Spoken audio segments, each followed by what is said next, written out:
Guys এর আগের ভিডিওতে হয়তো তোমরা দেখেছো আমরা কিন্তু আমাদের এই সুপার বাইকটা নিয়ে একটি জায়গায় ঘুরতে গিয়েছিলাম। কিন্তু আমাদের এই সুপার ডুপার বাইকটা নিয়ে ঘুরতে যাওয়ার পরে এমন কি হলো যাতে করে আমাদের বাইকটা কাঁধে করে বাসায় নিয়ে আসতে হলো। Guys, তারপর কিন্তু আমরা সেই বাগান থেকে মালটা কমলা যা কিছু পেয়েছি সবকিছু খেয়ে দিয়ে কিন্তু এখান থেকে রওনা দিই। Guys, তারপর যখন বাইকটা নিয়ে ওইখান থেকে আসতেছিলাম তখন আমার কয়েকজন বন্ধু বলতেছে যে বন্ধু তোমার বাইকটা দিয়ে একটু হুইলি মারো। তারপর আর কি অনেকক্ষণ থেকে মন চাচ্ছিল যে আমার বাইকটা দিয়ে একটু হুইলি করি কিংবা কোনো কিছু করি, এরকম কিছু মনে চাচ্ছিল। তারপরে আমার বাইকটা দিয়ে একটু হুইলি করার চেষ্টা করি কিন্তু হুইলি করতে গিয়ে আমার বাইকে টানা ছিঁড়ে যায়। তারপর দেখতে পাচ্ছি এখানে কিন্তু আমার বাইকটার সামনের ফ্রেমে কিন্তু পাইপটা ভেঙে যায়। গাইস আমার বাইকটার সামনে ফ্রেমটা যখন বানিয়েছিলাম তখনই ভাবলাম যে এই পাইপটা হয়তো নরমাল হয়ে যাবে। তারপর আর কি পাইপটা যেহেতু ভেঙেছে তাই তো এটা রিপেয়ার করতে হবে, আর রিপেয়ার করার জন্য তখন একটা অ্যাম্বুলেন্স ভাড়া করে নেই ফোন দিয়ে। তারপর আবার বন্ধুরা সবাই মিলে বাইকটাকে ধরে অ্যাম্বুলেন্সে তুলে দেয়। তারপর বাইকটা অ্যাম্বুলেন্সে তোলার পর আমরা হসপিটালের উদ্দেশ্যে রওনা দিই। গাইস সত্যি বলতে আমি কখনো ভাবিনি যে আমার বাইকটা এই সময় এই দুর্ঘটনা ঘটে যাবে। তো তারপর আর কি তখন ভাবলাম যে আমার হয়তো কপালটাই খারাপ। আর যখন বাইকটার এরকম দুর্ঘটনা হয়ে যায় তখন আমি মনে মনে ভাবতেছিলাম যে এখন কি করবে, এটা কি জ্বালাই দিব নাকি এটা নতুন করে বানাবো। আমার কপালে মনে করে আমার নিজের গেলাম নিজেই থাপড়াচ্ছিলাম। সত্যি বলতে আমার বাইকটা যখন এরকম দুর্ঘটনা ঘটে যায় আমার কিন্তু অনেক কষ্ট লেগেছিল। তো তারপর আমি ভাবলাম এত কষ্ট পেয়ে কি হবে, জো হতা হে আচ্ছে কে লিয়ে হতা হে।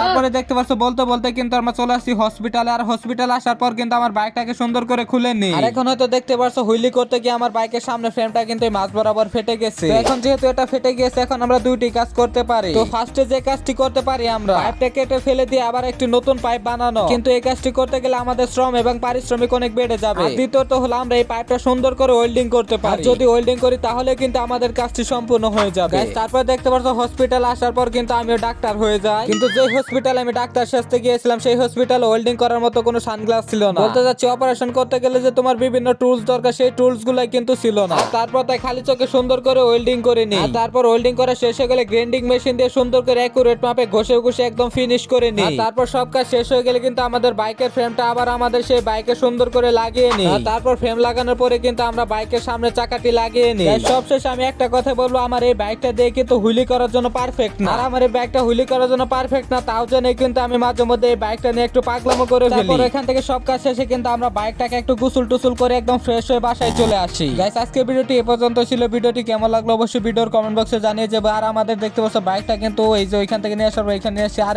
আমার সামনে যে বাইকটা দেখতে পাচ্ছ এই বাইকটা দিয়ে কিন্তু আমরা একটা নতুন বাইক বানাবো। তোমরা কিরকম বাইক বানালে তোমরা খুশি হবে তা কমেন্ট বক্সে কিন্তু অবশ্যই জানিয়ে যাবে। দেখা হচ্ছে নতুন ভিডিওতে, ততক্ষণ পর্যন্ত সবাই ভালো থেকো, সুস্থ থেকে এবং নিজের খেয়াল রেখো। খুদা হাফেজ।